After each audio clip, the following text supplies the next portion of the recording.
Mindfully with Tunmise, the podcast is back. I am so grateful for all that has happened in this world, almost 30 episodes, and the people who have had conversations with.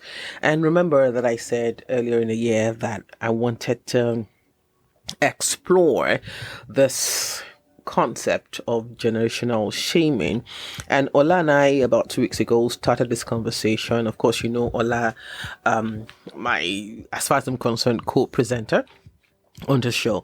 Ola was here and we started such a beautiful, I believe, a conversation that ranged around uniqueness, that talked about how we could bridge generations with authenticity, with wisdom from both, understanding, transcending the boundaries of age, and how we can also what's the word I'm looking for now? How we can engender conversations between generation. I did promise then also that I was going to get people into the studio that we're going to have conversations with Gen X, Gen F, Gen Alpha, Gen everything. We're going to be having these conversations. Of course, I'm not promising that it's going to be back to back, but as I have these people come into the studio, we will have these conversation. I am Oluwatomishi Oladapo Kuku. I'm the author of Living Mindfully, A Journey to Being. You should get it so you understand how to, or you get tools or be empowered on how to navigate life through this chaosness. There's no word like that. This chaos that is life. The noise is so loud. And in there, I share some parts of my stories, just a little bit. And I also give, I curated what I call the stop, brace, notice, reflect, respond, and resolve tools that I use to navigate the noise that is in my head and it's in the world. So grab your copy. I've not forgotten, don't worry, what I said Black Images is going to offer you this year. Just wait for it. So on the conversation of generational shaming, while I hate to say this, but for the purpose of this conversation, I have a Gen Z in the house. A little bit colored by faith, a little bit colored by culture, a little bit colored by community access and all of that. Yet, we will have this conversation. Let's hear from him how this generational labeling affects or not how they navigate the world. Welcome with me to the studio, Chibueze. How are you today? I'm good. You cannot say I'm good. So on Mindfully with Tunmise, when I ask, how are you? Your answer cannot be, I'm okay, I'm good. How are you doing? Yeah. True. How are you? I'm not asking because I just want to. No, I want to know. I truly want to know how you're doing. Well, okay, let me say, I'm coming out strong. You're coming out strong. There's some story that you're not ready to share, are you? You will come out strong. And thank you for being vulnerable with that answer. So let's get to to this conversation right now. So what does it mean to you to be a Gen Z? Well, being a Gen Z, it means so many things. Gen Z is my generation. Gen Z is my generation, and in this generation, I don't want to use the word. The generation is kind of scary at times. Why do you say so? Because we have the more let me say, the more things get better, you see the opposite side of things. Please take me through that. What does that mean? That means the more advanced the world become positively, that's the same part in negative aspect. When we're fighting good The one we accept good with us, we still need to fight the bad part. Mm. Now, let me cite an example in the aspect of living. We have a lot of challenges. A lot of challenges. Let me say, for example, we have so many persons that are going through a lot. Mm. So many persons that are going through, but we need mentors. You need mentors. We'll Yeah, get we need it. people that relate with us as Gen Zs. Mm. We need people that have gone past what we've gone past to help us understand life. Mm. Like, we need people to teach us the way. We need people to stand up for us. Because, yes, you've passed that same road that I want to pass. The reason for a mentor is for you not to stay long in the desert. Mm. That is why a mentor is. So we need people to help us go through, because there are a lot of Gen Zs that are struggling a lot. That is why some persons go to the negative part. Mm. Some persons really don't have a choice. But some, like, let me say, okay, they have a choice actually. Go ahead. Don't mind me. I'm listening. I'm listening. They have a choice. But because there is no positive part pulling them, they see more of the negative part pulling them, and they kind of fall into the wrong path. So that's why we need people to stand for us, people to help us Understand that. Okay, so let me come to Chibueze personally now. How do you personally identify with being Generation Z? Okay.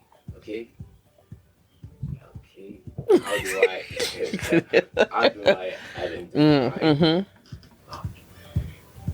I'll say this is one of the best generations. Let me start by saying that it's one of the best generations because we've accomplished a lot of things in this generation. In this generation, we at Gen Z, it's for people that don't know who Gen Zs are, let me explain. Please explain, help. For people that don't know the Gen Zs, now the Gen Zs are generations starting from year 1997 to 2012. So those persons, like if you're within the age range of 1997 to 2012, you are Gen Z.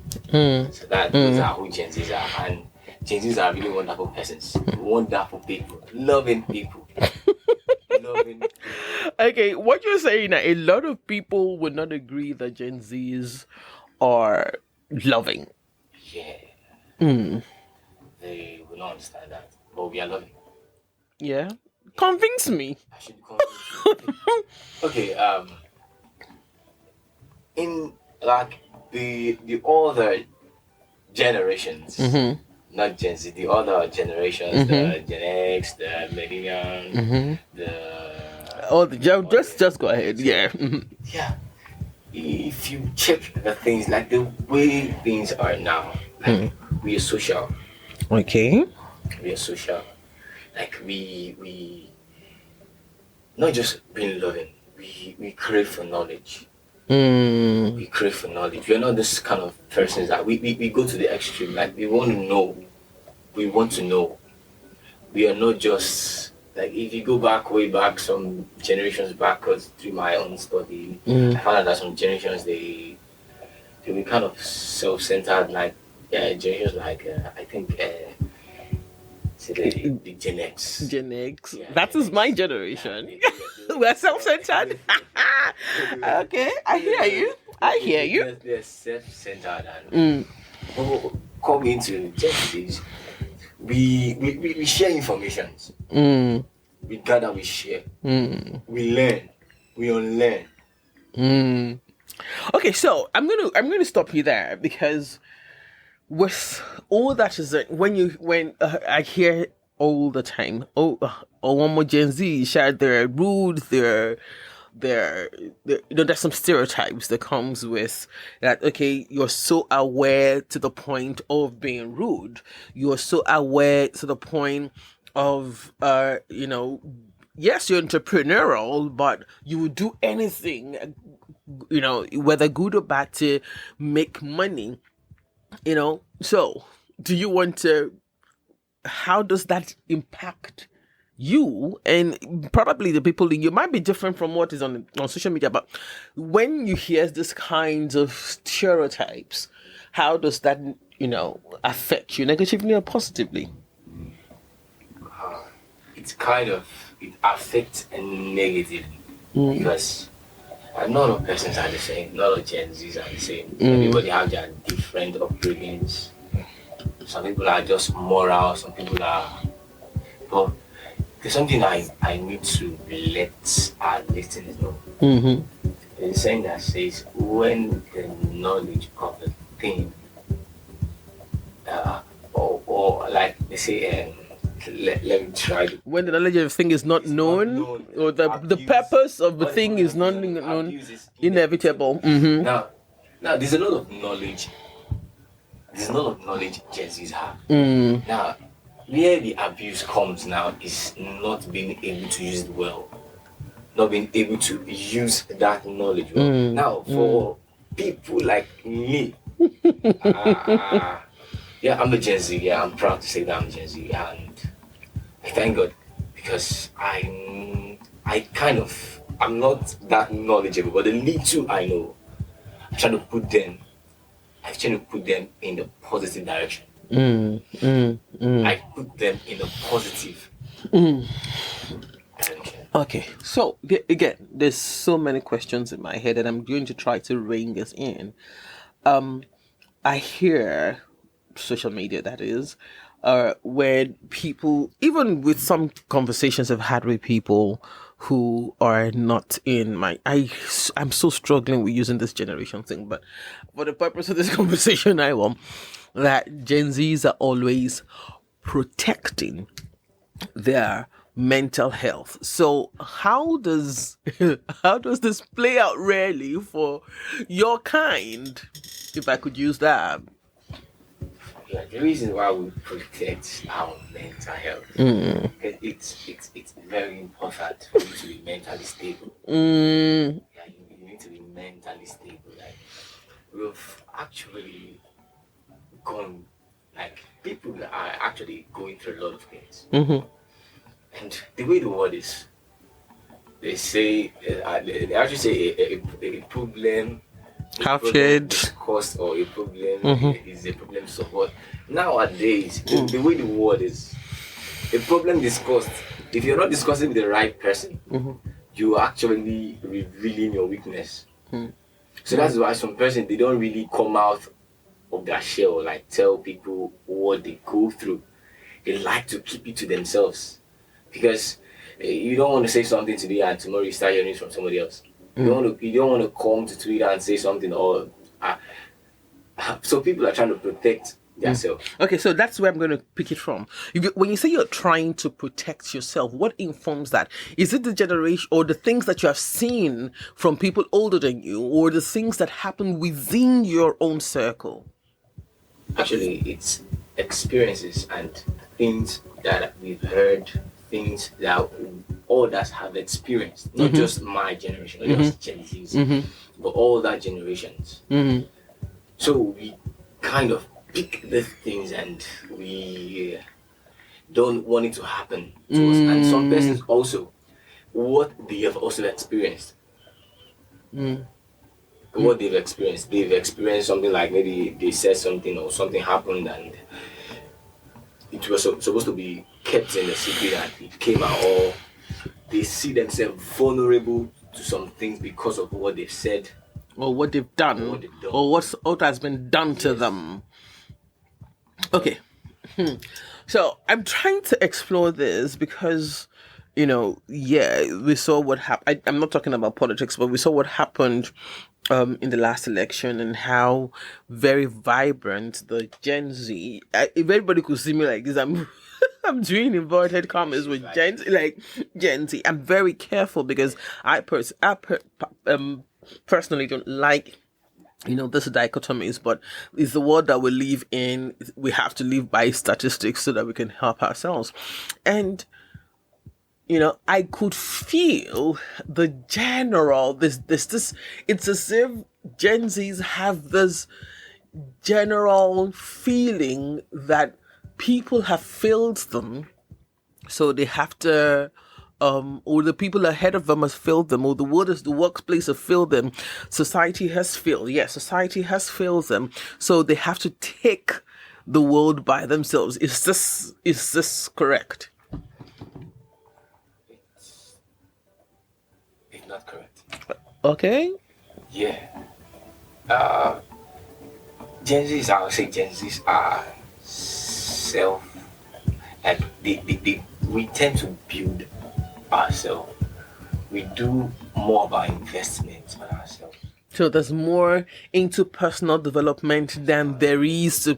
So are you saying? So my question really is, where's this coming from? Is it coming from the fact that you saw that the older generations were not very invested in personal development, or it's just something that you're just questioning?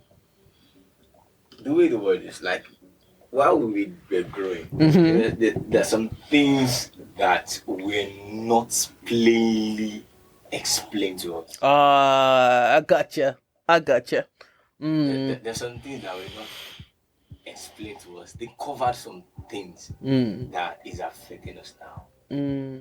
So that's where your mentorship thing comes in. There's some things that were covered that we were not able to understand. Like, how would you give birth to a child and you're giving that child everything he wants?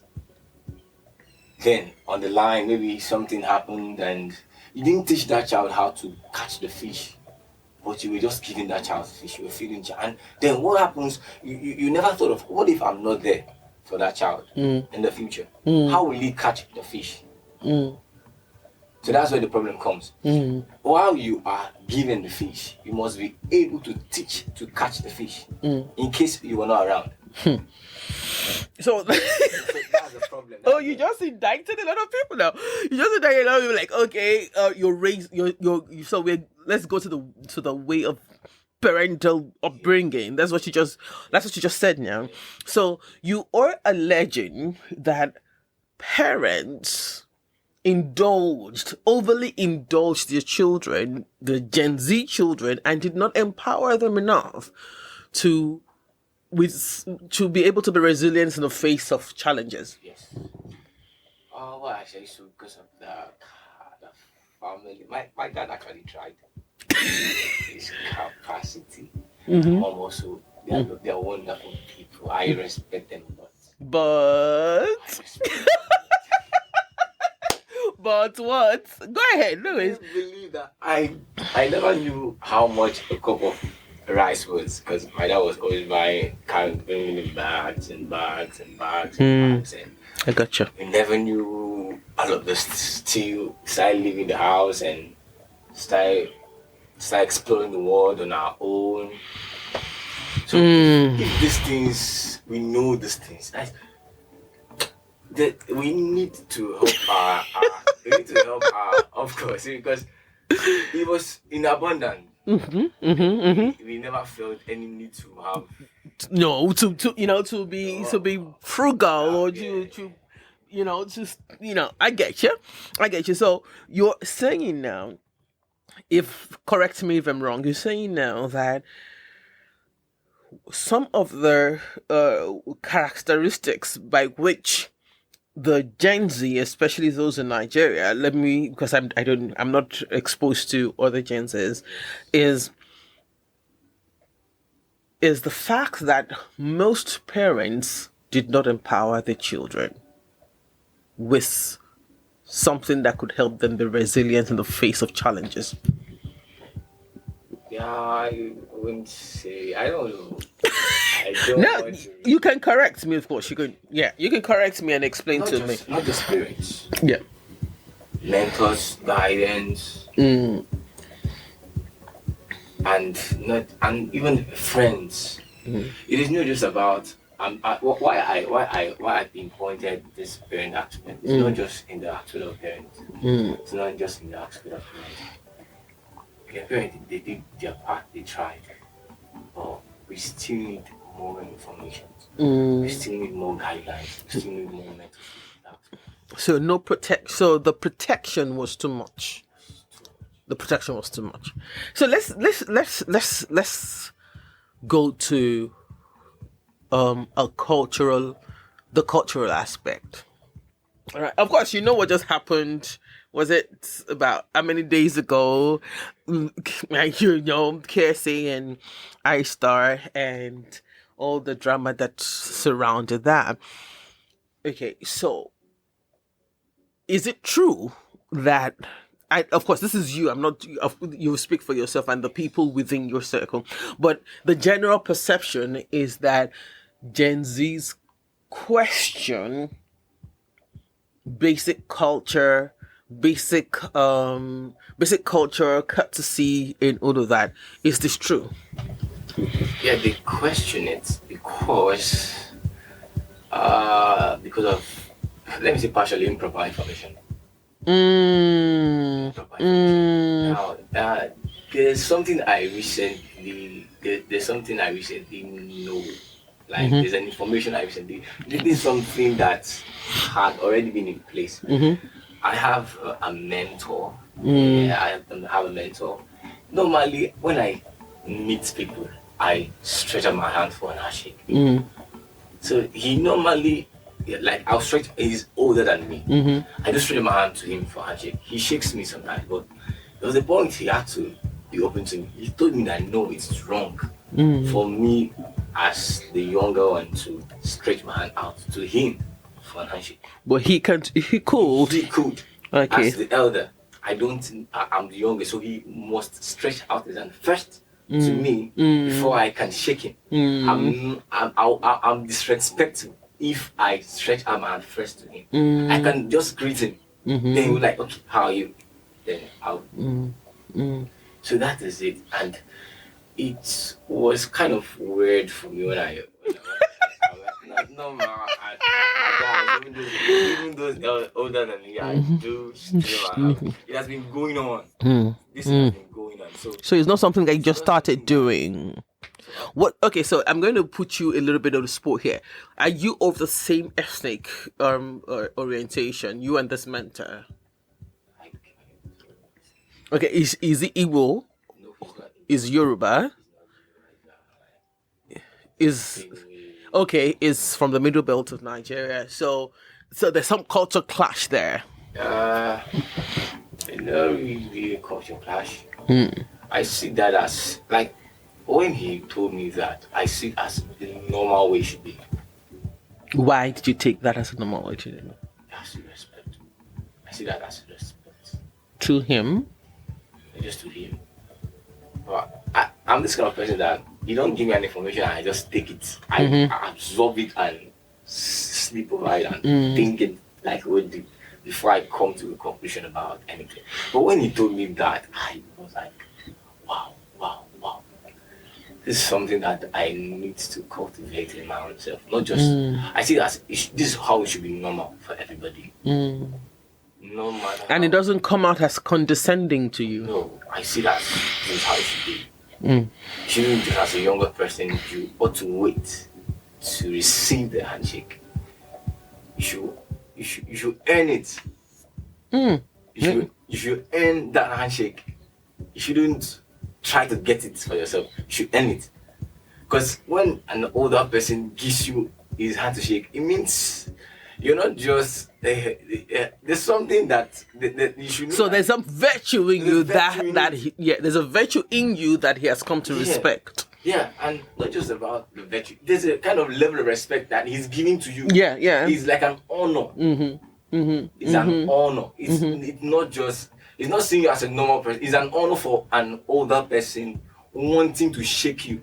Alright, if you're wondering who I'm speaking with Chibueze. He is a Gen Z. Remember, I did say Ola, and I told Ola in our conversation about bridging generational gaps that I was going to get some, so I'm still probably going to get hopefully a female into the studio and let's hear from their side. And of course, we hear that in the works, and what you just said now just blew my mind, because yeah, I could sit down here and, debate for and against whether, but your perception of an elderly person stretching out their integrity is the fact that this elderly person, you've earned the respect and, well, some regard from this older person to see you almost as an equal, as somebody that he can tap from and you can tap from too. Did I get that correctly?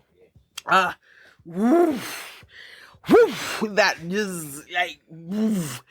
You're right. So that's because we hear, because someone was telling me the other day that I think I hope I'm getting the story correctly. They were interviewing someone, and again, it comes around mental health, equity, and resilience. This person, this Gen Z was in the studio, and then her alarm went off. And she respectfully turns off the alarm and says to the people that were interviewing her that is her mental break for the time. And of course, that shocks the person who was a millionaire, or where it's like, oh, come on, you don't come to and yeah, protect your mental health and all that, but you don't come to an official space. And so how do you guys marry? I hate that I use guys right now because it's so out of, but how do you guys marry that uniqueness, that self-aware uniqueness that this generation is characterized by, the self-aware uniqueness with a generation, especially in the workplace, with a generation that thinks that you are too aware, therefore rude? Knowledge is a weapon. Being aware to the extent that you become rude.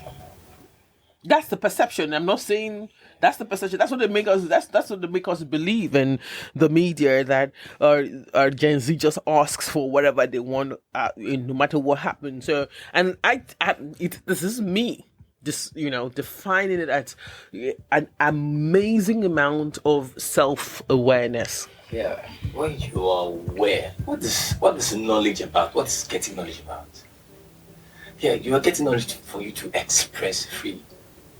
You're not getting knowledge to now start, like, your knowledge is for expression. You're not gaining knowledge to now incubate it and keep it inside. Now, once you find something that does not suit you, you express yourself. You don't keep it to yourself. You're not rude. This is not being rude. You're not rude at all. Yeah? You're not being rude at all. Maybe the person is seeing it as you're rude, but no. As long as you're not attacking the person negatively. You attack positively. You don't attack negatively. So that maybe if the person is attacking negatively, you can say the person is rude. But once the person is giving out positive attack, after there is there's something they call it's kind of criticism. Yeah, constructive criticism. Yeah, so yeah. There's criticism, negative ones, and the constructive ones. So I don't see anything being rude there.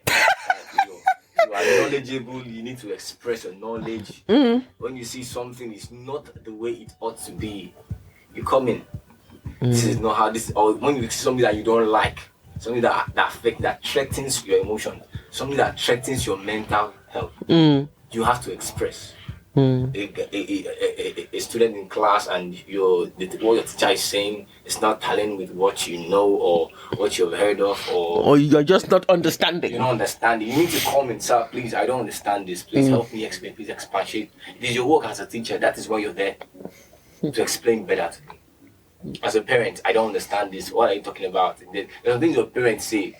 It's not like you're talking back at your parents. They should not see like you're rude to them. There's something that you need to explain to me for me to know more as a parent. Yeah, I need to understand this and to help me understand. So that is, we're not rude. We're just telling you, help me understand this. It's not being rude. So you heard it. You heard it, guys. They're not rude. They just want you to explain some gray areas that is not clear. And I think that is the duty to anyone, to yourself, to other people, to make sure that there is no. It was part of what Ola and I said in the last episode, that there's an adage in Europe. I'm going to use it again, that I used in that episode, that says that the wisdom of the young and the wisdom of the old works together. The oracle was, yes, the wisdom of the young and the wisdom of the old was the oracle that birthed Ilefe. Of course, Ilefe is it is an adage in Yoruba. Yeah, what do you think about that? I don't know. So it's cool. Yeah, the wisdom of the old, the wisdom of the young. Yeah, newer generations, older generation, they have to combine to make a perfect word. Yeah, you have to combine knowledge. It's like if you come in the era of technologies, it was what they had in time past. Like when you check the how memory card came of what it is now. You check the first memory that was made. It was as big as this body. But now when you look at memory cards now, you can see 1,000 terabytes. You can fit inside the small phone. So that is the wisdom of the old. It's evolved with ages. It has to evolve. Now the wisdom of there's another thing that they say what an elder can say sitting down, that a young guy cannot say climb tree. I would say that is, in my generation now, it's kind of wrong. Don't tell me that. I will not listen to that. Okay, so what if you were going to rebirth that adage? What would you say? What I would say is, if you're not knowledgeable, you can't start telling me things. No matter how old you are, no matter how old you have all the gray hairs, there are some things that you still don't know. There are some things, no matter how experienced you are in this world, life evolves. Life evolves. So you can't tell me you know all has happened to you. There are some things that are still new. Yeah, they say that there's no new things. There are new things. I will tell you that there are new things. It might not be new, like new, like, but this is a different person it is happening to. It's not to the same person it was happening in time past. And this is a new person with a different mentality. Oh yeah. It is not the same person with that same mentality. It's a new and a different timeline. So you can't tell me that every event is, it's a different event occurs, but it is another person it's occurring to, and the person might not like retaliate the way the other person retaliated. You might not see it the way the person saw it. So you can't tell me that what happened then and what is happening now, that you're not sure that I'm going to respond the way you responded. Oh, yikes. So back to what I said, what an older person can sit down and younger person can sit climb tree. Yeah, see, let me tell you, okay, if you can see what, okay, let me mention, like, if you see the guys making it now in the industry. Yeah, like, what industry? Let me go to the musical industry now. Okay. Now, see, you can't go and tell, I'm using whiskey now. Let me see, you cannot go and tell whiskey now what's in the aspect of wealth. And what an older man sees, a young guy cannot sit climbing to tapestry. Then why are you still where you are? If you could see what he's seen. Okay, so I'm getting schooled as much as I'm getting because of course one of the characteristics of the Gen Z, according to whatever the global characteristics, says that y'all are very socially conscious, and you have just schooled me on that.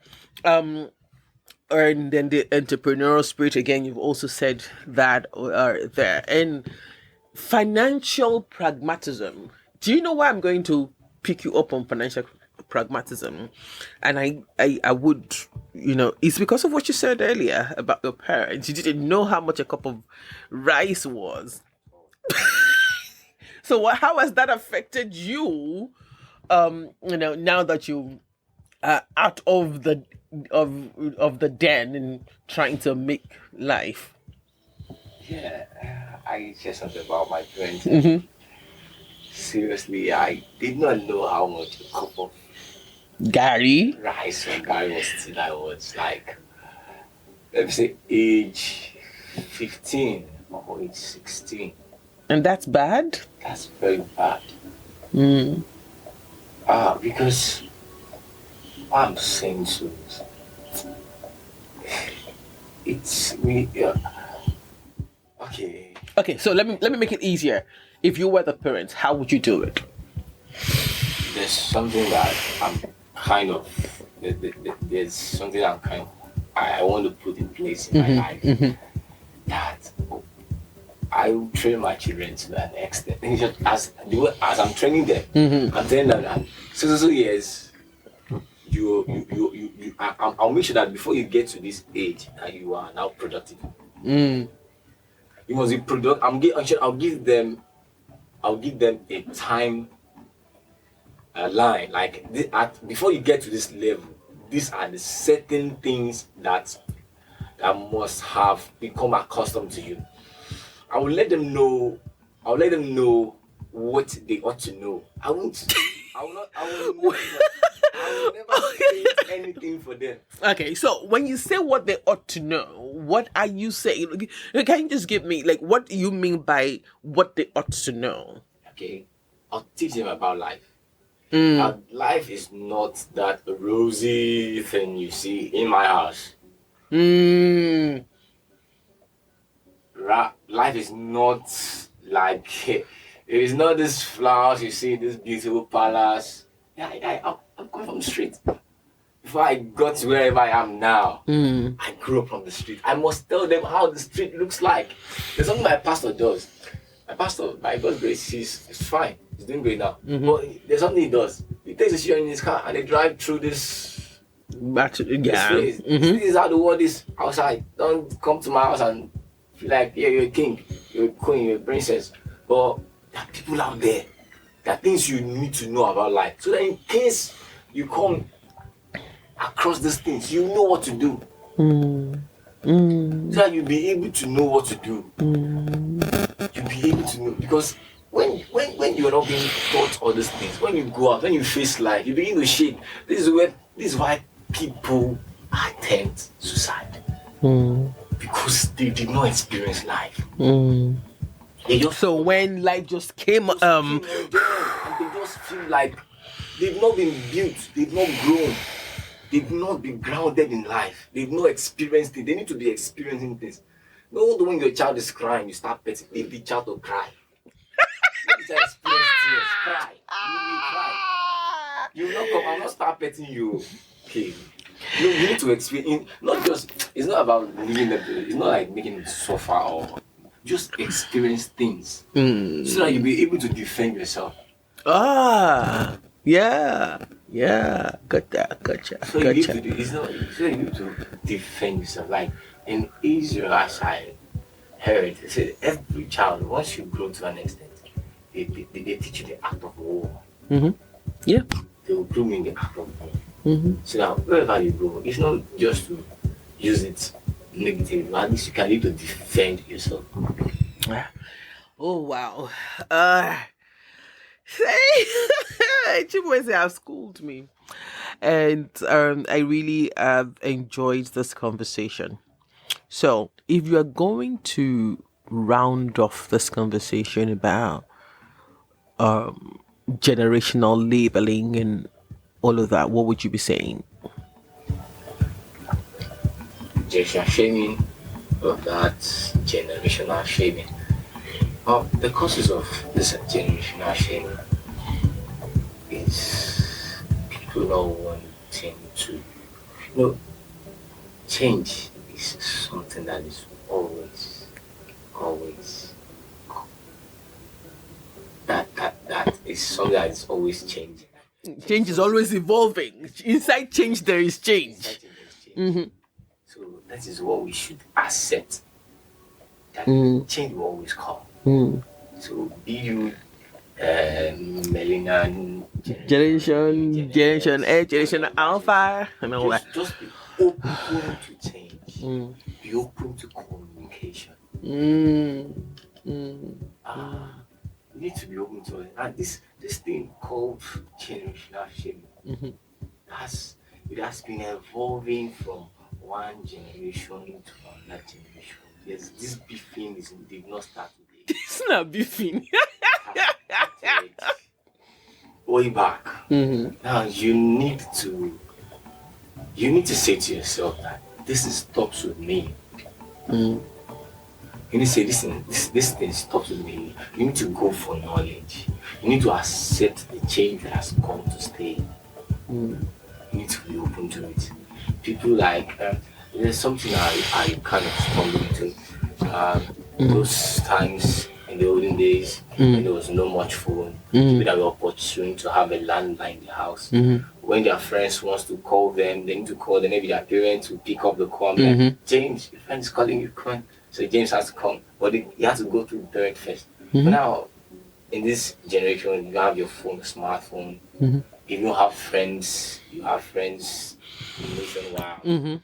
Worldwide and all of that. Yeah. So it's very much like, so it's like saying that pen paling has evolved, because I pen palled and I had friends, I can't even remember how we used to get friends as pen pals. But I had friends who were in Nigeria were even also, I think what social media, maybe that is what, Mark Zuckerberg, for example, built Facebook on pen paling. I don't know whether you ever heard of that.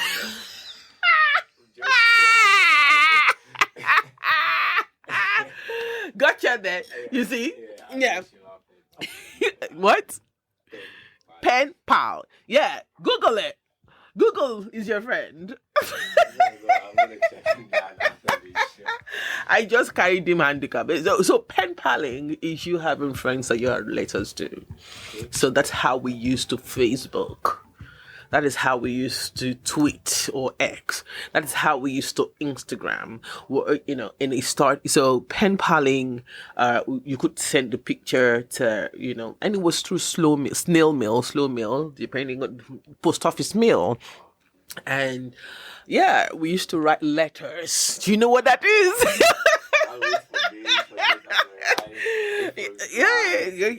I went to Abakaliki. It would take 2 weeks for my parents to know whether I had gotten to school or not. We had writing letters back, but we lived on faith and hope and all of that. And I'm hoping that we can all marry these things and birth a generation that is less of mistrust and suspicion and, using your word, beef.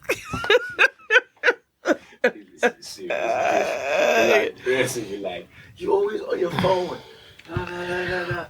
You're always on your phone. What's up? Man, this is my office. This is my office.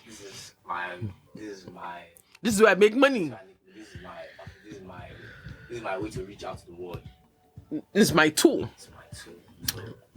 Thank you very much, Chibueze, for coming for the show. Appreciate it. We actually had tea. Okay, you had tea. I had coffee. But this conversation, I don't know whether you finished your tea. My coffee is so cold. I was so engaged with how he was. Of course, eventually he opened up and then just went off on me. Thank you so much for coming. Appreciate it. And thank you for coming early. Appreciate that. That was so on Gen Z, according to them. Like, he came an hour early, a full hour earlier than planned. So we had time to catch up and to know each other. Yes, this is the first time I'm seeing him. Yeah, the first time we're seeing him, and he came an hour early. It was so on Gen Z. I'm like, what? When he got me, like, I'm here. I'm like, what? You're right. So this is to say that in as much as whoever is doing the dichotomies and doing the parameters, say Gen X, Gen M, Gen whatever, are so and so, there are stereotypes that will definitely be a common denominator. You would find them. At least I just told you, Chibueze came here an hour earlier that we should have started recording, and I'm so grateful. It shows that perception is a powerful thing. Perception is a powerful thing. Why don't we reach out to one another, younger generation, older generation, and whatever, accept one another you know, in a blank state. With a blank slate, that's the word I'm looking for. With a blank slate, don't go with some preconception that this person is so and so, or that person, because this person was born between 1993 and 2000 and whatever, is going to do this or she's going to do this. These are just mere perception. Let's love one another enough to give each other grace as much as you will want grace to be extended to you. I am Oluwatumise Oladapo Kuku. Trust me, I'm gonna look for some other Gen Z to come have a conversation, or Gen M or Gen X. Somebody, I already have somebody in my generation. I hope I can have somebody from, let's see how we can just stop this generational, using Chibueze's words, biffing. Until next time, love yourself, love your neighbor, love your country. Above all of these, love God. He is the essence of your being. Until the next time, Mindfully Tunmise comes your way. Stay curious.